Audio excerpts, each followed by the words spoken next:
There is a silence in a child's heart that no one speaks of, a quiet terror that rises with the absence of a parent. It isn't the usual childhood fear of darkness or monsters, it's something much deeper, a fear of abandonment, a fear that their world will suddenly collapse with the separation of someone they trust.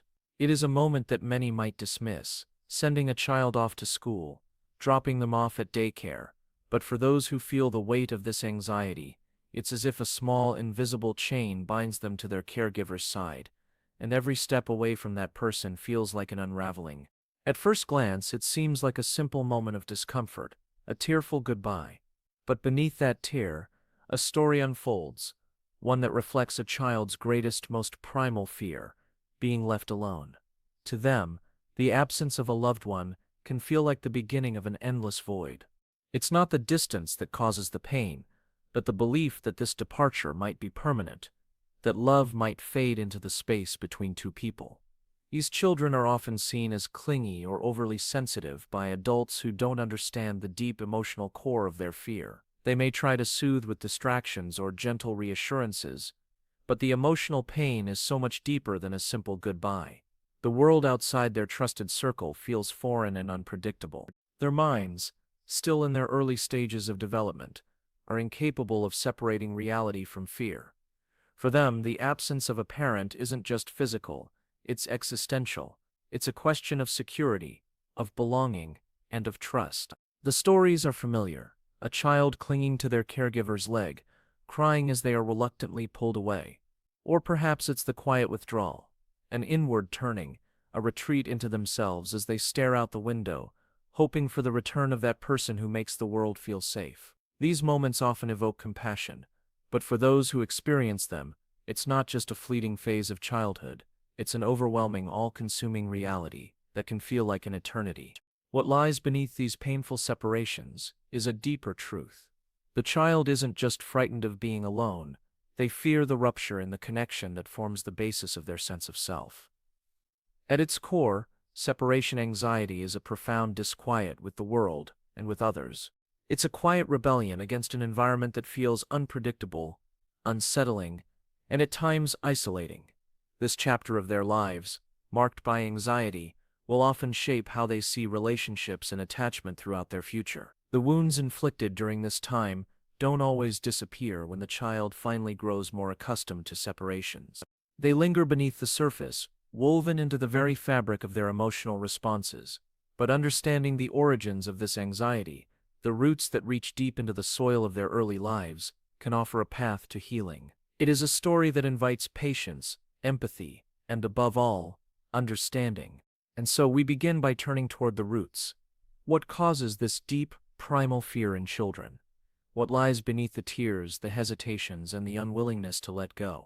To understand separation anxiety, we must first understand the early dynamics of attachment, the invisible threads that bind a child to the people who care for them. At the beginning of life, a child is like a sponge, absorbing every emotion, every gesture, every voice that surrounds them. In these early years, the foundation for all future relationships is being quietly laid, often unnoticed. It is in this period that children learn what it means to be loved, cared for, and ultimately safe. These early experiences form the very core of who they are, shaping their ability to trust the world around them and the people in it. Separation anxiety is not a random event, it is a product of this intricate dance of attachment. To understand its origins, one must look at the attachment theory, which was first introduced by British psychologist John Bowlby in the mid-20th century. Bowlby's work illuminated a crucial concept, that the bond between a child and their primary caregiver is the cornerstone of emotional development. It's not merely a matter of feeding or providing shelter, it's a matter of emotional availability, responsiveness, and consistency. A child's need for attachment is instinctive. In the early stages of life, they cannot survive without a caregiver. But the need for attachment extends far beyond the physical. It's emotional, it's psychological, and it's spiritual. This bond is meant to provide the child with a sense of security, a steady anchor in a world that is, to them, large, unpredictable, and often frightening. When this bond is either inconsistent or disrupted, the foundation upon which the child builds their emotional understanding begins to crack.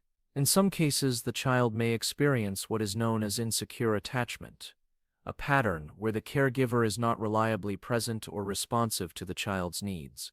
This can happen for various reasons: a caregiver's emotional unavailability, a history of trauma or neglect, or even the caregiver's own struggles with mental health. The child begins to learn, at a very deep level, that the world is not always a safe place. The people who are supposed to provide comfort and protection are not always there, or when they are, their presence feels uncertain. For children who experience such insecurity in their early relationships, the world outside their caregiver becomes a source of anxiety and fear. Their reactions to separation are not just about being alone in a physical sense, but about the emotional sense of being abandoned, of being left in a world where their needs may not be met, where the people they trust may not return. This is why, for many children struggling with separation anxiety, the idea of leaving a parent or caregiver is experienced as a deep loss, not just a momentary separation. It is a reminder of a fear that is always lurking in the background. What if this time they don't come back? It is in the faces of those children that the unresolved emotional echoes of their earliest experiences are reflected. Perhaps they grew up in a household where one parent was emotionally distant, or perhaps there was a significant loss, a death, a divorce, or a separation. In these cases, the child internalizes a quiet belief that love is fragile, that relationships can vanish without warning, and that they are ultimately alone in the world. This belief colors their interactions with the world around them, leading to heightened anxiety during separations, as they fear that the thread of connection might snap. The anxious child, though, is not merely a passive victim of circumstances. They are active participants in their own emotional world. The attachment system is designed to activate when a child feels threatened or unsafe. This system drives them to seek closeness and comfort from their caregivers. However, when the caregiver's response is inconsistent, or when the caregiver themselves is unsure how to provide that comfort, the child's emotional system becomes dysregulated. This can lead to an overwhelming sense of fear that feels all-consuming and out of their control. For the child, the question is not just, "Can I be safe?" It becomes, "Am I loved?" This bond, fragile yet vital, sets the stage for the child's emotional development, particularly in their ability to self-soothe and regulate their emotions. For children with separation anxiety, this bond becomes a lifeline, and any threat to it, real or perceived, causes a wave of panic that they do not yet know how to calm on their own. The very absence of a caregiver can trigger deep emotional distress, not only because the child is physically alone, but because they are mentally and emotionally untethered in that moment. It is important to note that not all children who experience insecure attachment will develop separation anxiety. Some may demonstrate resilience or develop alternative coping strategies. But for those who do struggle, the origins of their anxiety can often be traced back to early experiences of emotional inconsistency. The world outside their caregivers becomes a reflection of the fear that was instilled within them in their formative years. In these early moments of emotional development, there lies the opportunity for healing. The anxious child, longing for security and safety, is not irreparably broken. Their emotional needs, though deep, are not beyond repair. By understanding the origins of their anxiety, caregivers, therapists, and loved ones can begin to help these children build trust in the world again, slowly, gently, and with patience. Understanding the roots of separation anxiety is one thing, but understanding the intricate psychological mechanisms behind it, the science that guides a child's emotional world, reveals why this anxiety becomes so deeply embedded in their psyche. It is not merely an emotional experience, it is a physiological one as well. The body, the brain, and the mind all work in unison to shape a child's response to separation. It is a dance of chemistry, biology, and psychology, where each step plays a role in creating the fear that feels so real, so overwhelming, and so beyond control. At the heart of this anxiety is a fundamental aspect of human psychology: attachment. Attachment theory, the foundation for understanding separation anxiety, explores how humans form bonds with others and how these bonds shape our sense of self and security. For children, attachment is not simply about physical proximity, it is about emotional security, a belief that when they are in need, their caregiver will respond, will be there for them. When that bond is threatened, either through absence or inconsistency, the child's sense of safety unravels. The brain plays a significant role in this process. A child's brain, particularly in the first few years of life, is like clay constantly being shaped by their environment, by their relationships, and by their experiences.